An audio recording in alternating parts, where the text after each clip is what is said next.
Bienvenue mesdames et messieurs sur les sessions de l'essentiel d'actualité de ce vendredi 19 mars 2021. Voilà encore, j'ai le réel plaisir de représenter ce numéro. Il y a l'essentiel d'actualité, l'actualité, les points saillants d'actualité. Voilà encore les lots sur polémique autour, il y a sorti un gouvernement où ils ont créé réaction de part et d'autre. Il y a la population, il y a aussi la classe politique, société civile, les confessions religieuses. Alors polémique et ça qui autour, il y a polémique, il y a toujours autour, il y a sorti un gouvernement au jusqu'à présent gouvernement Zokobimate pour Nanini. Voilà, après rencontre, il y a Premier ministre Jean-Michel Sama-Lukonde avec chef de l'État Ayaki ko calmer, ko apaiser les esprits ya ba Congolais ou baza kozela gouvernement ebima. Ezaka masoto ko lobela trosi la bino vidéo botala ndenge nini Lukonde aza ko expliquer un peu retard ya gouvernement ndenge za ko bimate ou ba Congolais ba comme impatient, ba Congolais bazo senga gouvernement bima et à ko répondre et à ko résoudre peut-être problèmes sociaux, problèmes il y a des Congolais au bazako oleka ou ezako leka mikolo na Congo, ba problème est tellement belé au ba Congolais bazako koka souté ba bifo gouvernement peut-être et ko résoudre passé il y a des Congolais au bazo traverser ces derniers moments et ça comme ça to komeka to solo là to ko beta to ko scripter to ko commenter moi que si vraiment le temps va nous permettre faire des routes il y a 5 ans aussi to komeka to solo yango ou balancer faire des routes na bango agenda 2023. Pourquoi agenda accueillir des gens en guerre contre un régime à fait Tshisekedi Abechole le secrétaire à Seko il y a lobby moussous. Mais nous avons ils ont déjà affrontement contre les régimes Tshisekedi, contre tentative. Il y a glissement, bien que certaines pensent na glissement à Tshisekedi. Ils ont réel, ils ont réalité. Tokoye bayango, toko solo la yango. Si l'État va nous permettre Kalev Moutombe déjà cri d'alarme il y a famine ou leli ça le cri d'alarme dans l'opinion nationale et internationale alerter aussi les autorités par rapport à la procédure ou bazolinga bazolandela Kalev Moutombe. Les avocats Kalev Moutombe ont besoin de violation. Ils ont solo là, les nouveaux perquisitions, il y a résidence, il y a Kalev Moutombe dans Gombe. Voilà, mesdames et messieurs, quelques points d'actualité autour de tout décortiquer rapidement par rapport au temps aussi, par rapport au Neng, tout ce qui m'a bima rapidement. Dans le studio de Voice of Congo pour couvre-feu, transport aussi. Et comme ça, la mission de boulot. Voilà, alors, mesdames et messieurs, voilà encore, premier point, il y a Sam Lukonde, il y a le Premier ministre Sam Lukonde, après rencontre, il y a fait des polémiques autour, il y a sorti, il y a gouvernement, il y a des chefs, il y a politique, il y a toujours une polémique autour, il y a répartition, il y a un ministère, nombre de ministères, il y a clé de répartition déjà, présentant qui non, 8 ministres, 8 députés pour un ministre. Pourquoi? Qu'est-ce qui ne marchait pas? Ni ne sali retard, il y a que retard, il y a qui dit tout la classe politique congolaise, caprice, il y a des politiciens, il y a des chefs depuis, il y a des partis politiques, il y a des jusqu'à présent, gouvernement a bimate. Ça m'a le Conde Amérique expliqué après rencontre na fait Tshisekedi ni les autres ni les sama alingi na chef de l'État. Sama alingi nini? L'inclusivité. Oh, il y a lobby. Alingi gouvernement a consensuel. Oh, va tenir la participation féminine, va tenir la participation de la jeune, va tenir aussi participation de la société civile. Suivez élément Oyo, il y a hier rencontré, il y a Sama Lukonde, après Kokuta a fait Tshisekedi Komeka, comment il s'agit réalité qu'on discute ensemble avec le chef de l'État, Boka Ndenge a expliqué pour apaiser la population congolaise. na ba confession religieuse surtout l'église protestante au secrétaire na bango pe a bandaki na ba inquiétude pourquoi gouvernement comme zo retard ils ont pesa retard et ko pesa retard na makambo nyonso ko pesa retard na ba organisation d'élection est-ce que bazo sala ngo siyama pour que bazo retard bazo raison pour que l'élection sala maté en 2023 bolanda sa mandenga lobby ndenga za ko loba balingi gouvernement moko consensuel. Suivi. Je venais d'avoir un entretien avec le chef de l'État, son Excellence Félix-Antoine Tshisekedi. C'est un entretien qui s'est déroulé en toute sérénité. Et je voudrais ici dire que depuis quelques jours, nous avons entrepris des échanges d'arbitrage, si jamais je pourrais le dire ainsi. Parce que le 15 février, lorsque je me suis adressé à la presse, j'ai annoncé que j'allais débuter les consultations avec toutes les forces politiques représentées d'abord au sein de l'Assemblée nationale. Et le 22, après avoir rencontré l'informateur, nous avons débuté ces échanges. Et ici, effectivement, c'est vrai qu'il y a beaucoup de spéculations, mais je voudrais ramener tout le monde à la sérénité. Nous avons rencontré tous ces regroupements. Ça a pris à peu près 9 jours avec les regroupements politiques. Et tous ont réaffirmé leur soutien à l'Union sacrée de la nation. Nous avons donné les conditions pour participer au gouvernement. Et nous avons reçu les propositions en termes non seulement d'enrichissement au programme du gouvernement, mais aussi de participation au gouvernement de l'Union sacrée de la nation que j'aurai l'honneur de diriger. Et après cela, bien sûr, c'est place à ces échanges pour pouvoir arriver à ce gouvernement. Non seulement inclusif, parce que nous avions parlé de ce caractère-là, mais aussi et quand on parle d'inclusivité, ça veut dire qu'on parle de géopolitique, on parle de la participation de toutes les forces politiques. Et aujourd'hui, nous en avons plusieurs qui ont adhéré à l'Union sacrée de la nation. Mais on a aussi évoqué d'autres critères.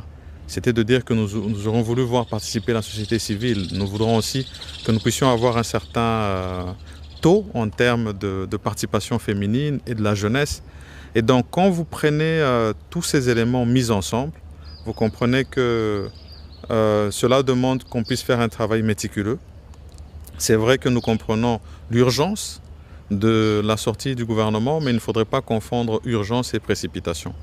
Nous sommes convaincus que avec la collaboration de toutes les forces politiques, et là aussi je voudrais rassurer tout le monde que tous ces échanges ont été faits avec chacune d'entre elles, et que par la suite, lorsque nous avons poursuivi les échanges avec eux, dans un cadre un peu plus restreint, toutes ont réaffirmé leur soutien et leur engagement à participer au gouvernement, contrairement peut-être à certaines rumeurs qui peuvent avoir lieu sur la place publique.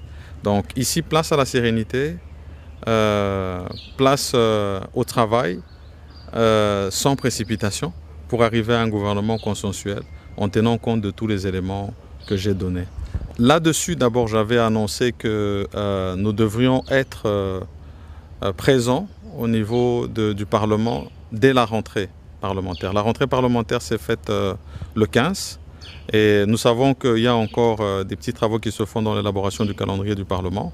Et nous mettons ce temps à profit pour peaufiner justement ce gouvernement consensuel que nous voulons avoir. Et donc nous espérons vraiment que dans les prochains jours qui viennent, nous serons en mesure de nous présenter au Parlement, non seulement avec le gouvernement, mais avec un programme de gouvernement enrichi par toutes ces forces vives de la nation que nous avons reçues. Voilà, mesdames et messieurs, le Premier ministre, après rencontre avec le chef de l'État, Ndenge Aouti, ko apaiser l'opinion nationale et internationale.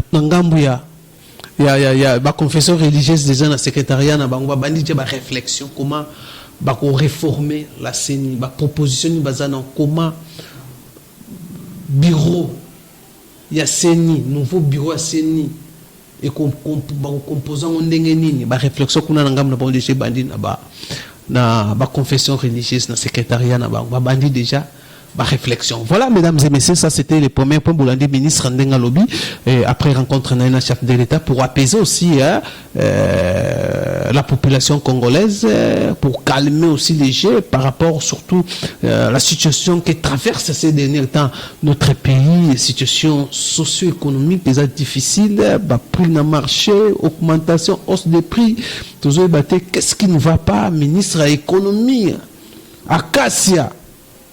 Il y a un inspecteur, la contrôle, il y a hausse des prix, et l'autre salamité, maman, et l'autre salamité, Congolais ont souffrir, la mourir, l'autre maté, grammage à ma pécodi, et kondi, raison et banité, ma farine est zéyaté, Covid-19, comme on frappé. RDC. Voilà, mesdames et messieurs, ça c'était le premier point. Deuxième point, concernant toujours soit cri d'alarme, il y a famille à Kalev Mutombo, où l'élo bango peut pas comme là. Où l'élo bango pas comme dénoncer. Où l'élo bango pas comme senga protection, il y a Kalev Mutombo. Où aller à Tumbu na conférence, aller à Tundu na conférence de presse n'est pas au senga, va protéger. Va protéger Kalev Mutombo. Mais pourquoi Kalev Mutombo a bimate? A se rendre dans la justice. Bien que les avocats ont tenté de procureur général pour plaider na kaya client na bango Kalev Mutombo, la manière où les poursuites est en violation. Mais pourquoi pas Kalev Azobima? Pourquoi Kalev a commis Banga? L'homme le plus fort, ou Azaki l'homme le plus fort dans le régime de Joseph Kabila a commis Batama. Voilà, nouveau perquisition, il y a une de sa résidence na Gombe Oyo, perquisition Salami, Moussous Basali, premièrement, ma famille, non. Ordinateur nena ba téléphone et bungaki lelo basali ba lelini bazo lela que non de peur que batu baké ko ça la perquisition bango ko tikela bango ba arme. Est-ce que résidence ou on est ba arme té? Pourquoi bazo idée wana? C'est pas se rappeler la manière et le fonctionnement. Il y a Kalev Mutombo ndenge yepe bande ko sala la régime a fait Tshisekedi ako ke na résidence abatu abwaki minduki o azana minduki awo o abomba kabanini awo o bakangiye na mwasi o baksali boy. C'est les mêmes opérations, les mêmes habitudes bazalaki nango ba manière ya coopérer. Parce que non, ça peut retourner aussi dans Kalev Mutombo, dans façon de bazoko landelaye. La famille a sali cri d'alarme, a sengi, a zo dénoncé, a zan a peur que ba tela bango, ba tela ba piéger Kalev Mutombo na ba arme. Pourquoi Bazuma Kanisiwana? Est-ce que la résidence va salir perquisition? En attendant les informations, est-ce qu'il n'y a pas d'armes là-bas? Babon Maraminou qui kunate, oh la famille a précipité. Il y a comme ça la cri d'alarme. Il y a qu'on crier tout haut dans l'opinion nationale et internationale. Il y a qu'on dénoncer aussi la façon il y a poursuite à Kalev Mutombo. Voilà, mesdames et messieurs, c'était pour avancer les informations par rapport à la réalité où on perquisitionner résidence, perquisitionner résidence est-ce que vous avez vraiment que non? Déposer les armes. Et ça, comment coopérer dans le même système? Peut-être bangi que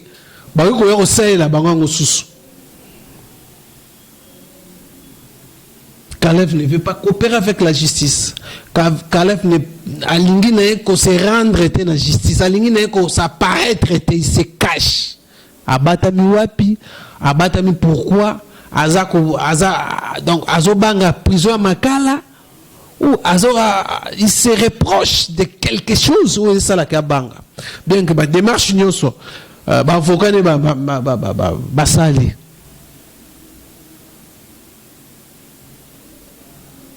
Ba avocat ne ba accepter na banque client na banga batama.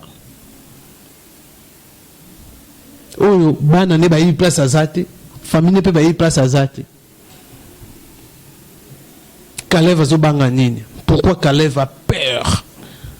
L'homme le plus fort, il y a régime, il y a 18 ans, il y a Joseph Kabila. Guillaume Tassengaki, Arekizaki, juge, il y a tribunal, va changer juge. Va changer juge. Mais l'Inco ne rentre toujours pas. Ni les autres batama. Il fallait que tu chef de l'État. Oh, il y a 5 qui va chef de l'État. Ça a bien information au PSAE. Voilà, mesdames et messieurs, ça c'était le deuxième point. Et je crois le dernier point rapidement, nous allons parler sur le fait, sur la feuille des routes. Il y a 5 ans. Oh, bengi agenda 2023. Il y a 5 ans. 5 ans, il y a la pression dans le régime fait Tshisekedi. Pourquoi intention? Bazo prêter intention que l'élection s'est en 2023. C'est par rapport à quoi? Les informations basées na yango.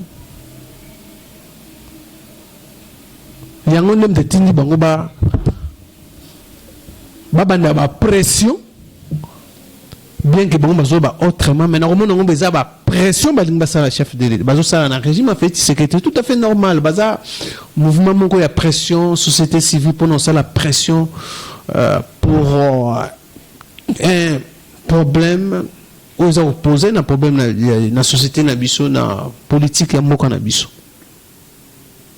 Mais bazo la clair vraiment na agenda na bango 2023. Bon, le but c'est pour sensibiliser la population. Bien que ça a 3 axes, on va détailler dans notre prochainement tout le axe na bon misatouana. Mais selon les secrétaires généraux, il y a 5 ans à Bécholé. C'est pour mobiliser la population dans la prochaine élection, il y a 2023. Sensibiliser la population dans la réforme électorale. Les agenda 2023 où il va bandi en lelo depuis la déclaration hier 2023. Il y a toute une série, il y a programme basali pour sensibiliser la population à l'élection. On a été pour combattre les pouvoirs en place selon le secrétaire général. Mais en voyant ça, c'est le début. Ce n'est pas le début, mais c'est la pression pour que les élections aient lieu en 2023.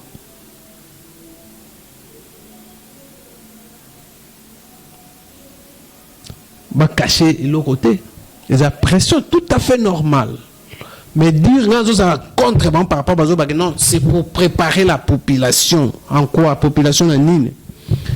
Dans l'élection 2023, est-ce que c'est le moment? Population a l'embatté 2023 où la 5 ans veut se cacher derrière la population.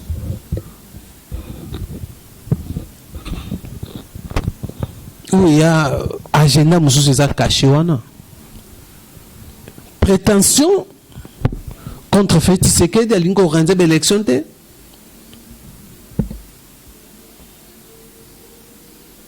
ou réalité par rapport à ce jusqu'à présent, au bango mokopé, bazo faire partir la responsabilité, il y a retard au Sénat zanayango. Ba précipiter qui ko désigner ba animateur ya Séni sans passer sans parler sur la réforme et la CENI. Voilà là où tu allais.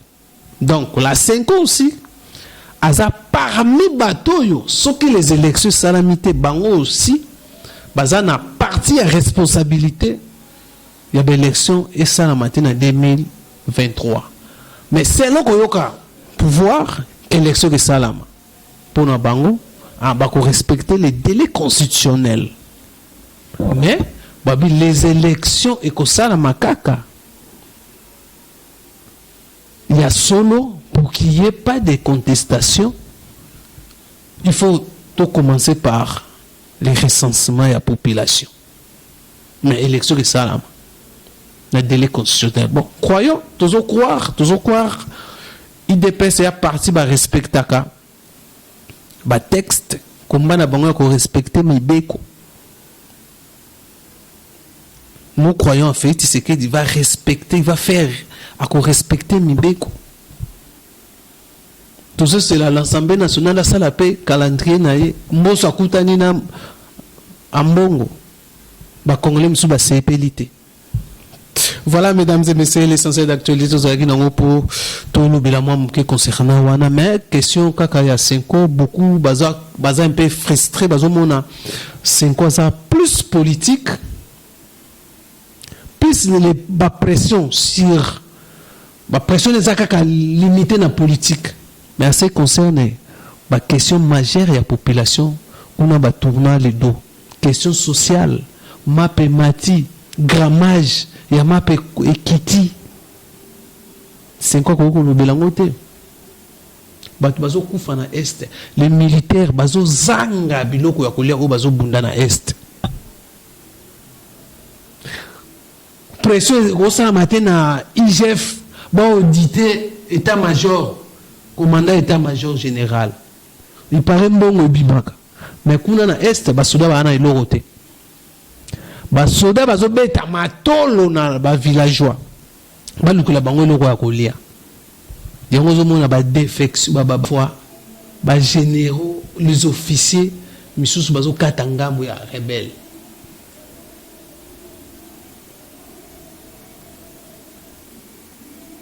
soda zo bunda azozwa combien soda zo bunda azangi eloko ya kolia. La pression, la 5 aussi devait faire. Qu'on sensibiliser. Comme ça, la pression. Est-ce que vous avez un bon et bimarato et bimaraté? Bon, il y a un ratio militaire dans le front. Et ça l'a raté, ça l'a raté. Pour une information, tout ça, donc, Mawa trouve na est, qu'on a un militaire na biso Mawa trouve. Il y a les officiers, monsieur, bazo kaita na bangongam. Pour que nous va bien au cop. Guerre économique. Bon, les boulons bazumo ba minéraux mon et belé. Batini penakin. Voilà, mesdames et messieurs, Batundeng Bazolo Bela, la 5 ans devait vraiment toucher le secteur non seulement la politique. Bango peut pas à la sincère. Bazolo il s'appelle gratuité. Pour la pression ne va pas foutre mbongo. Bien que la banque a levé qui suspension, il y a aider, mais il va arriver à Zongi, il y a aider la gratuité. Pourquoi faire la pression? Pourquoi demander à nos parents de foutre mbongo? Minerval. On a Minerval, vous avez ça coûte résister. On va renforcer la bibliothèque. On va bâtiment moussous. Prise en charge à NI. Donc voilà, mesdames et messieurs, voilà l'essentiel d'actualité tout ça qui n'a pas par rapport au point où tout ça qui n'a rapidement pour tout passer la bino, tout réfléchir aussi moins par rapport à Banger politique en Bokanabiso. Voilà, mesdames et messieurs, c'est par là que nous mettons fin. Merci de nous avoir et belé à couper sa biso attention. Tout prochainement le numéro de portez-vous bien. Bye bye.